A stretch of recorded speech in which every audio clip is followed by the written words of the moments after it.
English sparkling wine is fundamentally a product that's created by the climate, the unique geography, the unique soil types, the geology of England, and like all great wines, it is of its place. We have a very similar combination of soils and climate to Champagne in northern France. Truth be told, we're quite a lot colder, kind of substantially colder, and it takes a lot longer to ripen our fruit here, often 2 or 3 weeks longer on the vine than you would need in northern France to achieve ripeness. But that's important because that time also builds more flavour. Because it's so cold, we retain this super vital, really zingy acidity that is textbook English wine.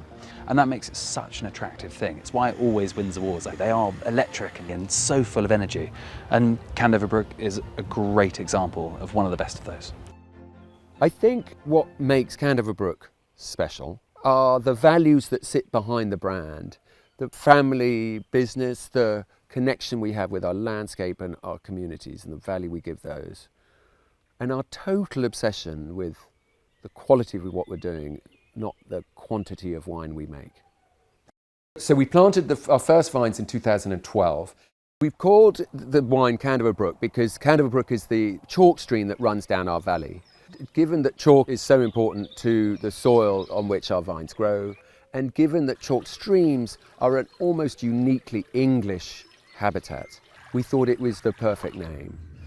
And the crayfish that you find on our bottle is the English white clawed crayfish. It's very rare, and Candover Brook is one of its last key habitats. And so we thought it entirely appropriate to have that as our emblem. The white clawed crayfish is the only species of crayfish native to England.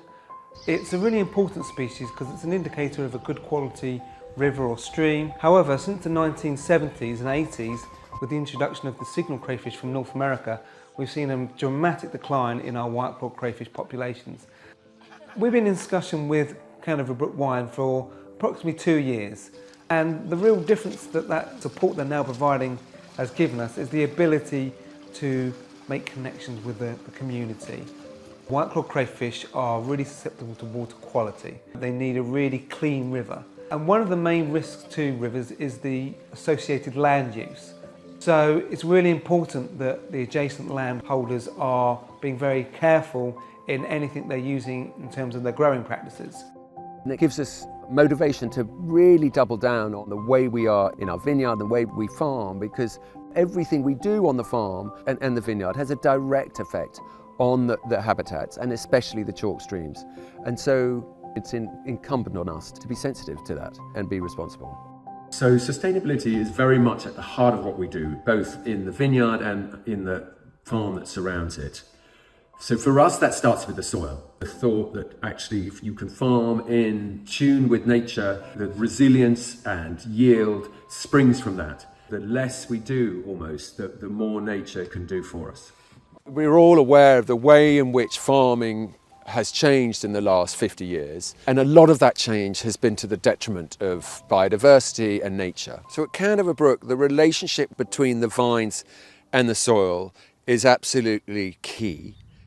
So we promote fertility within the soil, we encourage biodiversity in the vineyard, and we bring sheep in, we plant cover crops, we think about our wildlife strips, and we think deeply about our place in the landscape.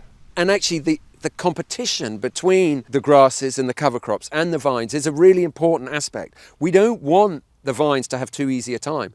The struggle is part of the magic. So we don't spray off all the weeds. We allow for the grasses to grow around the vines, suppressing a bit of vigor. We sacrifice a bit of fruit in that, but actually we think that in the end we end up with a more interesting grape and a more complex wine. The choice of the different clones that we have was made for us very much by the experts that helped us in the establishment of the vineyard. The brief that we gave them was that very much we wanted to make sparkling wine and only sparkling wine. And looking at the local climate, they turned to Burgundy and Champagne to choose the clones of the Chardonnay and the Pinot Noir and Pinot Meunier.